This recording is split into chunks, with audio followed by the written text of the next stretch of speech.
and that's another thing that you'd mentioned before, the 10-page plan. And this is very interesting. Can you talk us through the 10-page plan? Sure. The first page, I always like to put action up front. So the first page, a lot of people make it a title page. They say this is for this department. Oh, and here's the revision down on the bottom. Last time it was revised and who it was revised by, etc. Yeah, no. What mine is that it's in 3 sections. The first section up on the top is here's the first 5 things we do in case of a crisis. Notify your management. Management gets everybody together on this cell line or this conference call line. Determines next steps, notifies executive management, and that kind of level. Okay, then the middle of the document would be the title, so we know what we're talking about. A little bigger font. And then the bottom of it talks about that org chart that we talked about, or that heat map we talked about. What are the risks if it's a building, if it's a people thing, etc. So now imagine you had that for 80 different departments in a large company.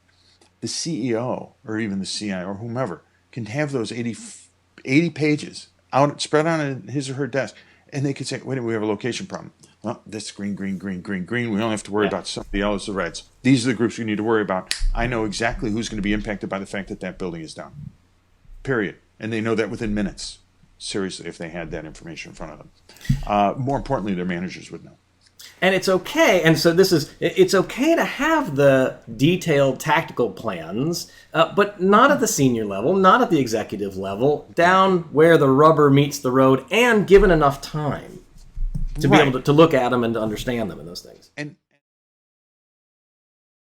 And please, I mean, this is where we get caught up, is because we're writing plans that we only use in time of disaster.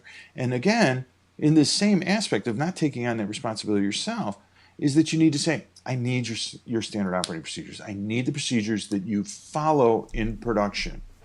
I don't have those yet. Okay, well, that would be a prerequisite to building your plan.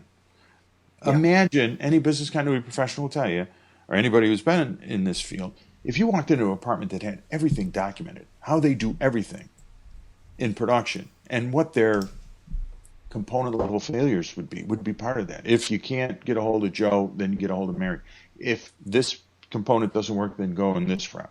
That would all be part of a standard operating procedure. If they already had that, how easy would it be to write a very tactical disaster recovery plan? It'd be extremely easy. And by the way, everybody would already know what to do because they'd be following it. Well, and that's the thing that's so important is I think, we need to start thinking of these documents as reminders of things we already know.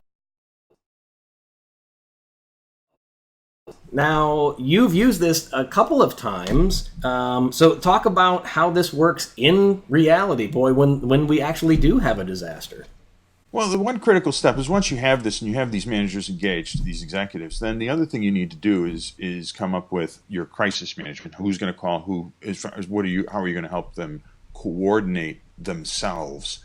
And then you get them in a room where they already know what they are going to do. Your role becomes making sure they get the resources they need to accomplish their goals, their direction that they're going to pull. But all the discussion about what should we do is already at least initially discussed before your very first meeting.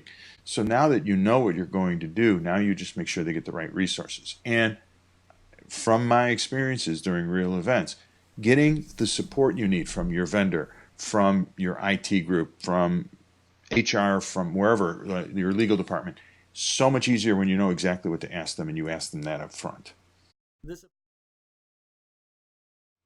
This approach works, it's in a way it's a paradox because going in and asking for less, I think you oftentimes end up with more.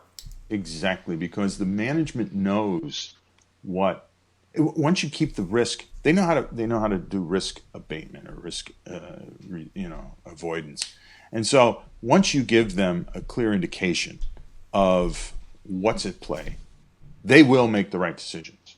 They will, if they're good managers, they will make the right calls. And if it's the 80-20 rule. If you go into a disaster, you will find that your better managers who have followed your program will be successful in coming up. And those who didn't, or who bucked the system or still gave it to their admin, they'll have more trouble coming up. And it'll be extremely obvious to management that these are the same people that are having problems normally in a production world.